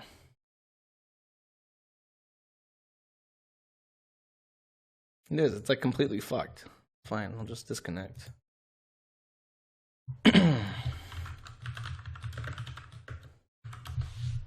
See, exact same thing as a spicy Italian in the US. It's basically a sodium nitrate sandwich. It is. My mom always made fun of me when I got Subway subs back home because apparently they use some kind of chemical leavening in their bread that is found in foam yoga mats. So she always made fun of me for eating yoga mat bread. It's a yoga mat sandwich with sodium nitrate as filler. What was I talking about? Oh, do we have any other like lolcows from in the political sphere? There's wood chips in their food. There's silicon in the tacos. I'm not a feeder. I just like banana peppers. Also known as pepperoncini, apparently.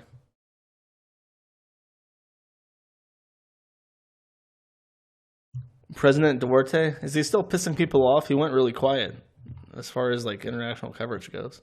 Who the fuck owns this island? The Philippines does. Okay.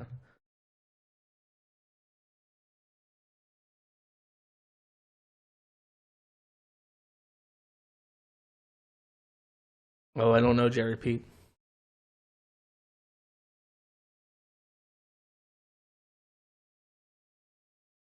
Duarte threatened a war with Canada? That's funny. Who would win in a war, Canada or the Philippines?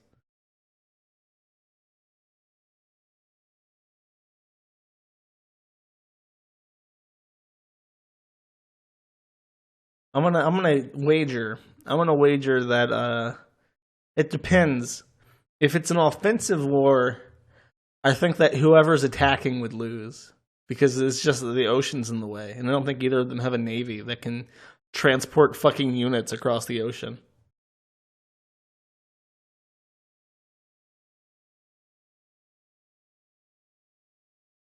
Dude, that would be funny. That would be like legit funny if if the war between Philippines and Canada was just like a a trash barge filled with trash and like escort ships, and the entire point of the invasion would be to dump off trash on the west coast of Canada.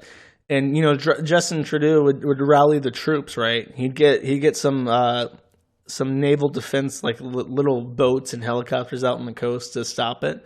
And the entire point of the armed confrontation would be to escort that trash barge to the beach and make sure that trash not just ends up in Canadian waters, but ends up washed ashore near Vancouver. That would be great. Oh, if they're loaded up on shipping containers, that's fine. You just put the shipping containers on the barge. Yeah, this is great. I want this to happen. Don't make it an international conflict. Don't call in NATO and shit. Because, I mean, they're both NATO countries, right? They can't do that. The United States can't take a side. It's complicated. Philippines and Canada are our allies. So they're just going to have to sort this shit out militarily. Diplomacy has failed. There's no way that we're gonna get these two radical parties to come to an agreement regarding the trash. So that we just have to find a way militarily to sort that out.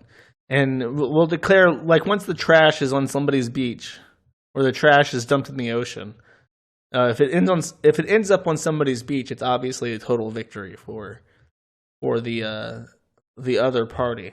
But if it ends up in the ocean, then it's a draw. Both people lose.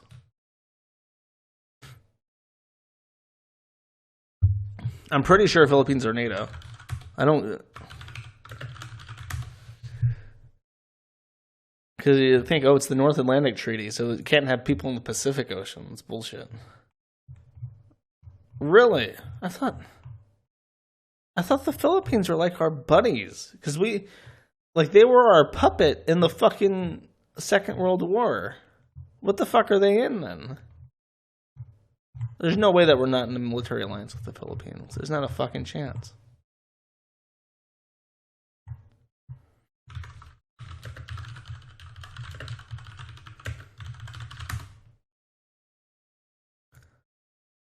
We just have like a what?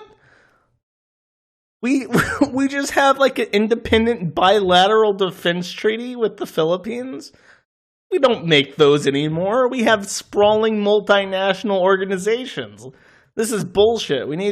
This is not complicated enough. I can understand this. The Wikipedia page is like scrolls down. This is preposterous. I demand that we overcomplicate this and make a Pacific alliance that involves complicated and impossible to understand conflicting interests between multiple nations. Because this is not how this is America. We don't do this shit anymore. That's what I say. What do we have with the Koreans? Because we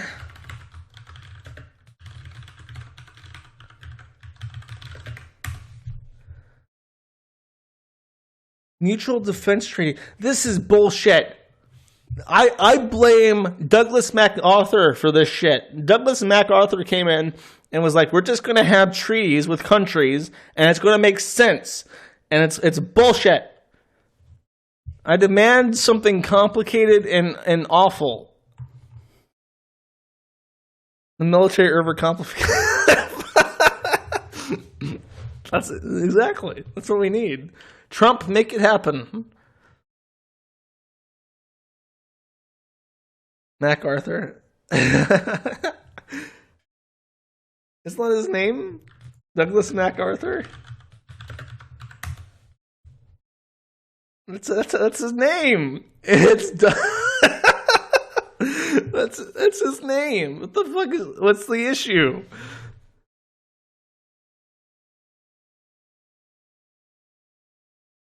Douglas MacArthur. That's his. Fuck you. That's his name. NATO is only there to fuck with Russia. It's true. Say the Mick very fast. Douglas. Oh, it's just Douglas MacArthur. Well, why is the A there? If they didn't want it to be pronounced MacArthur, fuck it. I want to end the stream, and I know what song I want to end the stream on then. And I'll see you guys on next Wednesday. And I don't know.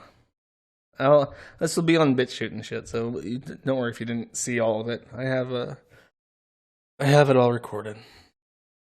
2 more streams, maybe. I don't know. I'm not happy with D Live. Specifically, let me just show you what they've done. Because I hold contempt for the system. Because I don't even know if I'll test it while I'm live.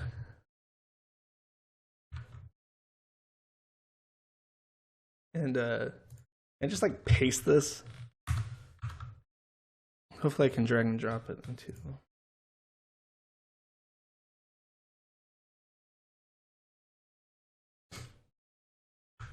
You see this? Wait, hold up. I'm gonna add a woo to that. There we go. Fuck that. That's a bad word now, motherfuckers. I know you motherfuckers will find a way around it, but that's a bad word now. But I can't turn off that yellow switch that says age restricted. Like if I turn it off, I click save. It says save detail success. I refresh. And the age restriction is back on, so it has to be an automatic thing where they like refuse to let me be not age restricted. It's just bullshit. It's like, okay, you might as well just tell me to fuck off if you don't want me here. Because there's nothing X-rated about my streams. My streams are very tame, especially compared to like Ralph and shit. I don't know. It's very frustrating. So we'll see. Fingers crossed for BitChute peer to peer. Because the second that shit comes out, I'm gone. I am gone, Gonzo. All right. Thank you, my friends. I'll see you next time.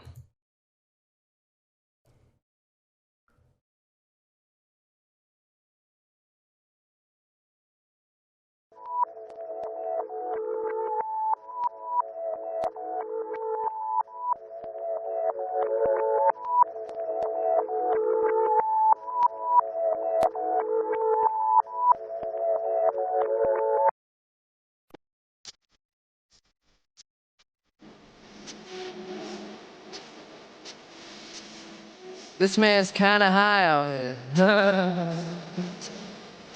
Motherfucker. Bitches.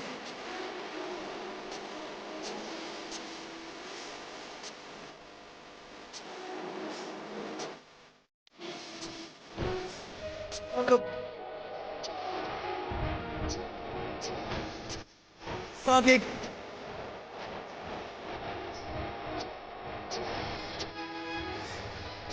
Why aren't my fucking hamsters working? Come on, OBS. Just on my dick. Shit. I don't have my fucking hamsters working or I'm dumping you. Shit. You have to manually fucking add them. I can't drag these up my fucking hamsters. What a disaster. Shit. Shit. Bitches.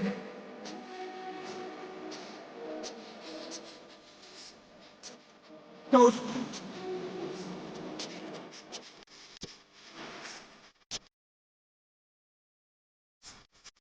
Bitches.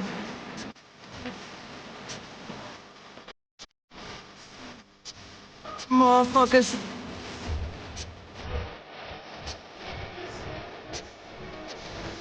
Fuckers.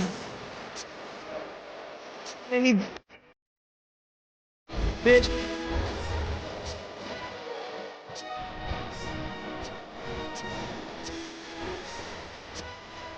Oh.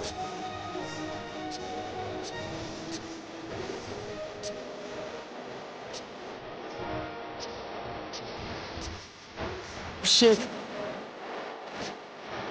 Shit. Bitches.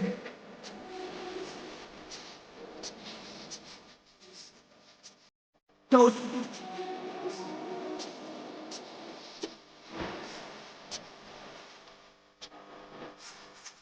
Bitches.